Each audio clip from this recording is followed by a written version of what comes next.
So hello guys, welcome to my YouTube channel conquer SSC. इस video के अंदर हम लोग डिस्कस करने जा रहे हैं strategy that help me to score 135 out of 135 in English in CGL mains 2025। So आप लोग देख सकते हैं कि प्री के अंदर मेरा जो स्कोर था वो था 35 आउट ऑफ 50।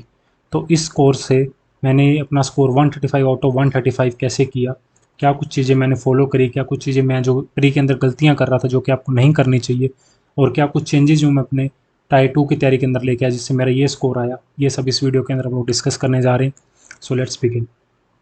सो सबसे पहले आ जाता है मिस्टेक्स ड्यूरिंग टायर 1 प्रिपरेशन। क्या कुछ मिस्टेक्स थी जो मुझे लगी कि मैंने करी और आपको जो नहीं करनी चाहिए। सबसे पहली मिस्टेक थी too much focus on grammar. मैंने टायर 1 प्रिपरेशन के दौरान काफ़ी फोकस जो था अपना ग्रामर के ऊपर ज़्यादा कंसंट्रेटेड रखा। अमन सर से मैंने कंप्लीट कोर्स कर लिया, फिर मैंने तरुण सर से भी पढ़ने की ट्राई करी कि ग्रामर और कर लेता हूँ काफ़ी ज़्यादा। 120 रूल्स किए, मैं काफ़ी ज़्यादा फोकस जो मैंने था वो ग्रामर के ऊपर रखा। लेकिन वो जो फोकस था उसका आउटपुट इतना रिजल्ट के अंदर मुझे नहीं देखने को मिला, क्योंकि मुझे बाद में रियलाइज़ हुआ कि जो क्वेश्चंस एसएससी के लेवल के आते हैं वो आपके एक basic understanding of English language से भी सॉल्व किए जा सकते हैं। तो हमें ये चीज़ आपको ध्यान रखनी है कि हमें ग्रामर के ऊपर उतना फोकस नहीं करना है। हमारा जो फोकस होना चाहिए वो इंग्लिश लैंग्वेज की अंडरस्टैंडिंग पे होना चाहिए। उसके बाद आ जाता है सेकंड पॉइंट, सेक्शनल मॉक्स। मैंने टायर 1 की प्रिपरेशन के दौरान सेक्शनल मॉक्स बिल्कुल ना के बराबर दिए, जिसका खामियाजा मुझे एग्ज़ाम के अंदर आप देख सकते हैं भुगतना पड़ा कि मेरे सिर्फ 35 आउट ऑफ 50 स्कोर में कर पाया। इसमें दिक्कत ये रही कि मैं ऑप्शन एलिमिनेशन नहीं सीख पाया। उस टाइम पे किसी क्वेश्चन को आप 2 से 3 ऑप्शन, आपको पता था कि ये सारे साइन नो है, एक ही एंटो दिया गया तो वो ही आंसर होगा। ये चीज़ें अगर आप सेक्शनल मॉक्स देंगे तो आप तभी सीख पाएंगे अच्छे से। ये चीज़ें मैं नहीं सीख पाया था। तो आपको सेक्शनल मॉक्स अच्छे से जितने हो सके उतने सेक्शनल मॉक टायर 1 के दौरान देने हैं। उसके बाद आ जाता है थर्ड पॉइंट, रट्टाफिकेशन ओवर कंसेप्ट क्लैरिटी। मैंने टायर 1 के दौरान रट्टाफिकेशन के ऊपर बहुत ध्यान दिया। वो कैब जितनी हो सके उतनी ज़्यादा मैंने रटने की कोशिश करी, जितने ज़्यादा वर्ड हो सके अलग अलग सोर्सेज से, जितना ज़्यादा मैं वो कैब को रट पाऊँ, रूल्स रट पाऊँ, मैंने इस चीज़ पे बहुत ज़्यादा फोकस किया। बल्कि जो मेन फोकस आपका होना चाहिए वो होना चाहिए कंसेप्ट क्लैरिटी के ऊपर। चाहे आप वो कैब भी पढ़ रहे तो वो कैब में भी आपको प्रॉपर वर्ड्स को पढ़ना है, उनका सेंटेंसेस बना के देखने हैं। चाहे आप छोटे सेंटेंसेस बनाइए, ज़रूरी नहीं है कि आपको बहुत बड़े-बड़े, लंबे-लंबे डिफ़िकल्ट सेंटेंसेस बनाने हैं, आप उनका थोड़ा-सा यूज़ सीखिए। अगर आप 2-4 बार उनको सेंटेंसेस में यूज़ करेंगे तो वो वर्ड्स आपको काम आएँगे और आपको उनको प्रॉपर मीनिंग याद हो जाएगा, ताकि अगर कल को वो वर्ड्स आपको कहीं भी दिखेंगे तो आप उसको सही उनका आंसर कर पाएँगे। सो उसके बाद आगे बढ़ते हैं। Strategy that led to 135 out of 135। क्या चेंजेस थे जो मैंने करे जी कि मैं ये स्कोर कर पाया, उसके बारे में बात करते हैं। सबसे पहले थी हैबिट ऑफ रीडिंग। मैंने जैसे ही मेरा प्री ख़त्म हुआ उसके बाद मैंने अपनी रीडिंग स्टार्ट करी। मैंने एक हैबिट बनाई कि मैं डेली 10 से 15 मिनट मिनिमम पढूँ ही पढूँ। इसके अंदर आपके 2 पॉइंट्स आ जाते हैं। पहले कि आप तो एक अगर आप हैबिट बना रहे हैं रीडिंग की तो वो तभी बन पाएंगे जब आप इंटरेस्टिंग टॉपिक्स पढ़ेंगे। इसमें इंटरेस्टिंग टॉपिक्स हर एक बंदे के लिए अलग हो सकते हैं। जैसे मेरे इंटरेस्ट जो था वो स्पोर्ट्स पॉलिटिक्स में काफ़ी था, तो मैं इसके रिलेटेड न्यूज़ पढ़ सकता था कभी। इसके रिलेटेड मैंने बुक्स पढ़ी, जैसे कपिल देव की हो गई और युवराज सिंह की बायोग्राफी हो गई, ये सब मैंने इसके अंदर पढ़ा था कि बस वो आपके इंटरेस्ट के अगर आप जो चीज़ें पढ़ेंगी तो आपको उस चीज़ों का समझ भी आएगा और आपका लंबे टाइम तक आप पढ़ भी पाएंगे। रीडिंग को कम से कम आप 15 से 20 मिनट, मैं बल्कि ये कहूँगा प्री से ही देने लग जाइए, तभी आप तक मेंस तक जाते जाते आपकी इंग्लिश की लैंग्वेज काफ़ी स्ट्रॉन्ग हो जाएगी। दूसरा पॉइंट आ जाता है, क्या रीडिंग आपको न्यूज़पेपर रीड करना चाहिए। आप काफ़ी जगह टीचर्स भी आपको एडवाइस करते होंगे न्यूज़पेपर रीड करिए। मैं कहूँगा कि अगर आप बिल्कुल बिगिनर हो और आपकी जो लैंग्वेज की अंडरस्टैंडिंग है इंग्लिश की वो भी कम है तो आप न्यूज़पेपर नहीं पढ़िए। न्यूज़पेपर सिर्फ वो बंदा पढ़े कि इसकी गुड लेवल ऑफ अंडरस्टैंडिंग है, क्योंकि न्यूज़पेपर के अंदर आप देखें काफ़ी कॉम्प्लिकेटेड टर्म्स यूज़ की जाती है, कभी इकोनॉमिक्स की, कभी पॉलिटी की, काफ़ी डीप वर्ड्स यूज़ किए जाते हैं जो कि हमें समझ नहीं आते तो हमारा इंटरेस्ट नहीं बन पाता। तो इसलिए आप ट्राई करिए कि कोई शॉर्ट कॉमिक्स पढ़ सकते हैं आप, कोई नॉवेल्स पढ़ सकते हैं, कोई इंटरेस्टिंग टॉपिक्स जैसे स्पोर्ट्स पॉलिटिक्स पे किसी का आर्टिकल आ गया, आप सिर्फ वो पढ़िए जिसमें आपका इंटरेस्ट बने, जिसके बारे में आपको पता हो। उसके बाद में सेकंड जो चीज़ मैंने करी वो थी वोकैब के ऊपर ज़्यादा फोकस करना और ग्रामर के ऊपर कम फोकस रखना। क्योंकि वोकैब क्या है कि वोकैब आपको हर क्वेश्चन या कुछ भी जो आपका एरर आएगा, कुछ भी आएगा, आपको उसका मतलब समझने में बहुत ज़्यादा हेल्प करेगी वोकैब। अगर आपकी वोकैबुलरी अच्छी होगी तो आप आरसी के अंदर बहुत हेल्प करेगी आपको। कभी-कभी हम देखेंगे क्लोज टेस्ट के अंदर वोकैब के क्वेश्चन आ जाते हैं। तो मेरे अकॉर्डिंग ये है कि आप वोकैब के ऊपर ज़्यादा फोकस करिए, वो आपकी ओवरऑल अंडरस्टैंडिंग जो होती है लैंग्वेज की, इंग्लिश की, ओवरऑल आपका जो स्कोर आएगा उसके अंदर वोकैब आपको ज़्यादा हेल्प करेगी, ना कि ग्रामर उतना हेल्प करेगी। तो दूसरी चीज़ मैंने ये चेंज करी। और तीसरी जो मैंने प्री के टाइम गलती करी थी वो मैंने मेंस के टाइम बिल्कुल भी नहीं करी। मैंने डेली सेक्शनल मॉक्स दिए। एक सेक्शनल मॉक तो आपको डेली देना ही देना है इंग्लिश का।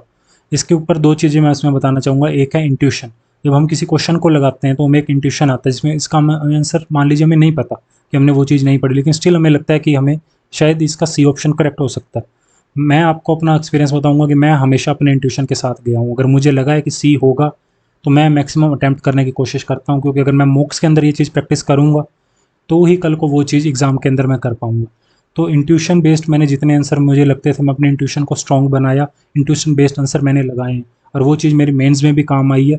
और आप भी ट्राई करिएगा, आप इंट्यूशन बेस्ड अपनी जो है क्लैरिटी माइंड की बना सकते हो कि जो आपको इंट्यूशन आते हैं उस बेस पे आप ए ऑप्शन बी ऑप्शन जो आपको लगता है आप लगाइए, फिर देखिए कि क्या आपको सही थे क्या नहीं था। उसके बाद डेली सेक्शनल मॉक से जो आप चीज़ सीखेंगे वो है ऑप्शन एलिमिनेशन। हम बहुत बार देखते हैं कि आपको 2 से 3 साइनों सेम आ जाते हैं, या 2 से 3 ऑप्शन बिल्कुल हमें पता लगता है कि ये 3 ऑप्शन सेम है, हम उसमें एलिमिनेट कर पाते हैं। ये चीज़ हम सेक्शनल मॉक्स के थ्रू ही सीख पाएंगे। तो ये 2 चीज़ें मैंने सेक्शनल मॉक्स के थ्रू सीखी, जो कि बाद में मेंस के अंदर मुझे अच्छा स्कोर करने में जिन्होंने हेल्प करी। फोर्थ चीज़ आ जाती है रिवीजन। रिवीजन सबसे इंपॉर्टेंट पॉइंट है, चाहे वो कैब हो, चाहे रूल्स हो, या कुछ भी हो, जितने भी इंपॉर्टेंट जो मिस्टेक्स हम बार बार कर रहे थे, कुछ नए वर्ड्स हो, जितनी बार आप रिवीजन करेंगे उतनी बार ही आपके माइंड के अंदर 4 चीज़ें एक्स्ट्रा ऐड होने वाली हैं। तो रिवीजन के को आप ऐसा मान के चलिए कि आप रिवीजन के बिना सिलेक्शन नहीं ले पाएंगे, चाहे कोई भी सब्जेक्ट हो, और इंग्लिश के अंदर तो खास करके जितना हो सके आप उतना रिवाइज करिए। वो कैब को आप मिनिमम 2 से 4 बार तो आप करिए ही करिए, जितने भी वर्ड्स हैं बार बार रिवीजन करिए, जो भी रूल्स हैं वो कैब है सब चीज़ों की। उसके बाद हम आगे बढ़ते हैं कि अगर आप मान लीजिए अगर आप प्री की तैयारी कर रहे हैं या फिर आप मेंस की तैयारी कर रहे हैं इस टाइम, तो आपकी स्टडी अप्रोच क्या होनी चाहिए। सबसे पहले एक बिगनर बंदे के लिए क्या स्टडी अप्रोच होनी चाहिए। सो सबसे पहले आ जाता है, सबसे मेन पॉइंट है फंडामेंटल्स को कवर करना। फंडामेंटल्स में क्या कुछ आ जाता है, पहला जो सबसे मेन पॉइंट जो मैंने आपको बताया वो है बेसिक इंग्लिश लैंग्वेज की अंडरस्टैंडिंग होना। हमें इंग्लिश लैंग्वेज की बेसिक अंडरस्टैंडिंग से मेरा क्या मतलब है कि आप बेसिक अगर कोई पैराग्राफ पढ़ते हो तो आपको पढ़ के उसका मतलब समझ आना चाहिए कि जिसने वो पैराग्राफ लिखा है, जो राइटर है, वो कहना क्या चाह रहा है। कोई एक लाइन पढ़ते हो तो आपको बेसिक उसका मतलब समझ आना चाहिए, चाहे 1 से 2 वर्ड डिफ़िकल्ट भी यूज़ किए गए, लेकिन आपको कम से कम ऊपर-ऊपर से समझ आना चाहिए कि इस लाइन का मतलब ये है, ये राइटर ये कहना चाह रहा है। हमें ये चीज़ बिल्ड करनी है, बेसिक अंडरस्टैंडिंग, क्योंकि बेसिक अंडरस्टैंडिंग से आप काफ़ी क्वेश्चन सॉल्व कर पाएंगे। सिर्फ आप ग्रामर से उतने क्वेश्चंस नहीं सॉल्व कर पाएंगे अगर आपकी बेसिक अंडरस्टैंडिंग नहीं है अच्छी। सो मेन जो हमें काम करना है फंडामेंटल्स के ऊपर वो है बेसिक लैंग्वेज की हमें अंडरस्टैंडिंग बनानी है अपनी, और वो मैं आपकी बनेगी जितनी आप ज़्यादा रीडिंग करेंगे। जितना ज़्यादा आप लैंग्वेज के साथ एक तरीके से मान लीजिए कि आप खेलेंगे, कभी आप रीडिंग करेंगे, कभी कुछ प्रैक्टिस करेंगे, जितना आप लैंग्वेज के साथ टाइम स्पेंड करेंगे उतनी उसकी आपकी अंडरस्टैंडिंग बढ़ेगी। दूसरा पॉइंट आ जाता है ग्रामर टॉपिक्स। उसको आपको जो ग्रामर टॉपिक्स हैं हम उनको भी नहीं छोड़ सकते, आपको वो भी ज़रूर एक बार करने ही करने हैं। वो चाहे आप यूट्यूब से कर सकते हैं, यूट्यूब से जैसे मैंने यूट्यूब से सारा कवर किया था। अमन सर इंग्लिश, अमन उसी सर है, उनका जो कोर्स है यूट्यूब पे बिल्कुल फ्री है, मैंने वहाँ से कवर किया था। अगर आपको कोई और टीचर का कोई कोर्स भी अच्छा लगता है तो आप वो भी ज़रूर परचेज़ कर सकते हैं और वहाँ से भी कवर कर सकते हैं। इससे आप आराम से मान के चलिए जो बेसिक फंडामेंटल्स होते हैं हमारे ग्रामर टॉपिक्स इंग्लिश, इससे आप 5 से 6 क्वेश्चन आपको प्री के अंदर ज़रूर देखने को मिलते हैं। उसके बाद आ जाता है ईजी स्कोरिंग टॉपिक्स। इसमें आ जाते हैं हमारे डायरेक्ट इनडायरेक्ट स्पीच हो गया, एक्टिव पैसिव वॉइस हो गया, subject verb agreement, article preposition. ये वो कोई बहुत बड़े टॉपिक्स नहीं है। अगर आप इनके नोट्स बनाएंगे तो आप 1 से 2 पेज पे इन सब एक टॉपिक को आप कवर खत्म कर सकते हो और उसकी रिवीजन कर सकते हो। ये बहुत ईजी स्कोरिंग टॉपिक्स है कि इनमें से ना तो क्वेश्चन आपको बहुत मुश्किल आएंगे, ना कन्फ्यूजिंग क्वेश्चन आएंगे। तो ये टॉपिक आपको इतने अच्छे से कवर करने की, ये अगर इनसे जो 5 से 6 क्वेश्चन हर बार पूछती है एसएससी अपने इंग्लिश मॉड्यूल के अंदर, आप वो अच्छे से कवर कर पाओ, वो 5 से 6 क्वेश्चन हम बिल्कुल भी गलत नहीं कर सकते। तो इन टॉपिक्स के ऊपर हमें एक अच्छी कमांड बनानी है अपनी। सब बहुत ईजी टॉपिक्स हैं, सब्जेक्ट वर्ब एग्रीमेंट के कुछ पक्के रूल हैं 10 से 15, आपको वो हमेशा याद होने चाहिए। आर्टिकल प्रपोजिशंस बहुत ईजी चैप्टर्स हैं, इनसे एक दो क्वेश्चन कभी ना कभी दिख जाता है, काफ़ी ईजी क्वेश्चन होते हैं। अगर हम ये गलत करेंगे तो हम वैसे ही कंपटीशन में पीछे हो जाएंगे। तो ईजी स्कोरी टॉपिक्स के ऊपर हमें अच्छे से ध्यान देना और अच्छे से कवर करना है इनको। उसके बाद आ जाती है वोकैब। वोकैब जो मैंने कवर करी थी वो थी ब्लैक बुक से, मैंने ब्लैक बुक से प्रॉपर वोकैब कवर करी, उससे 3 से 4 बार रिवीजन भी करी। आप कोई और बुक से भी कवर कर सकते हैं। देखिए एक ना एक बुक से मैं आपको ज़रूर कहूँगा कि आप एक बार एक बुक से ज़रूर करिए, क्योंकि न्यूज़पेपर या इधर-उधर से आप उतने वर्ड्स नहीं इकट्ठे कर पाएँगे। जब आपको एक जगह सारे वर्ड्स मिल जाते हैं, तो आपको एक प्रॉपर आप पैटर्न बना सकते हैं कि डेली के 50-50 करूँगा, डेली के 100-100 करूँगा, उसके बाद रिवीजन करना ईज़ी हो जाता है। तो आप एक बुक तो ज़रूर लीजिए ही लीजिए, कोई भी आप बुक ले सकते हैं। उसके बाद सेकंड आ जाता है मॉक्स। मॉक्स के थ्रू आपकी वोकैब बहुत अच्छी एक लेवल अप जा सकती है। वो कैसे जाएगी, देखिए अगर आप ब्लैक बुक के अंदर देखेंगे तो जो क्वेश्चंस पूछे गए हैं और जो उसका आंसर था, हमें सिर्फ वही वोकैब देखने को मिलती है। और जो अगले साल नई वोकैब आती है वो फिर ऐड होती है, लेकिन जो अगले साल नई वोकैब आती है वो 99% जो वोकैब वो नई साल देखने को मिलती है वो हमें मिलती है जो उस क्वेश्चन के ऑप्शंस थे उनमें से। तो इसलिए जब भी हम मॉक देंगे, अगर आपका क्वेश्चन चाहे वो वोकैब का सही हुआ हो चाहे गलत हुआ हो, हमें चारों के चारों ऑप्शंस के ऊपर ध्यान देना है, चारों के चारों ऑप्शंस को हमें याद करना है कि इस वर्ड का मीनिंग क्या होता है या इस ईडियम का क्या मतलब होता है। तो हमें ऑप्शंस के ऊपर अच्छे से ध्यान देना है। हमें सिर्फ एक क्वेश्चन जो आंसर था उसके ऊपर नहीं, प्रॉपर ऑप्शंस के ऊपर ध्यान देना है। इससे भी हमारे 3 से 4 क्वेश्चन अच्छे से कवर हो जाते हैं। उसके बाद आ जाते हैं हमारे फिक्स प्रपोजिशन और फ्रेजल वर्ब्स। इनसे इक्का दुक्का क्वेश्चंस कभी आते हैं कभी नहीं आते देखने को मिलते हैं। ये टॉपिक्स काफ़ी डिफिकल्ट भी लगते हैं कि अगर आप इनको याद करने जाएंगे तो इनकी एक सम देखा जाए तो कोई लिमिट नहीं है, 500 600 हज़ार तक भी आप कर सकते हो। लेकिन मेरा ये मानना है कि पंडित्स जो PDF अपलोड करते हैं अपनी, उसमें 100 120 या 200 तक रहता है, तो आप वो कर लीजिए, वो मोर देन इनफ होगा। कि अगर इसके अलावा कोई बाहर से आएगा तो वो ये मान के चलिए कि फिर किसी को भी नहीं आता होगा।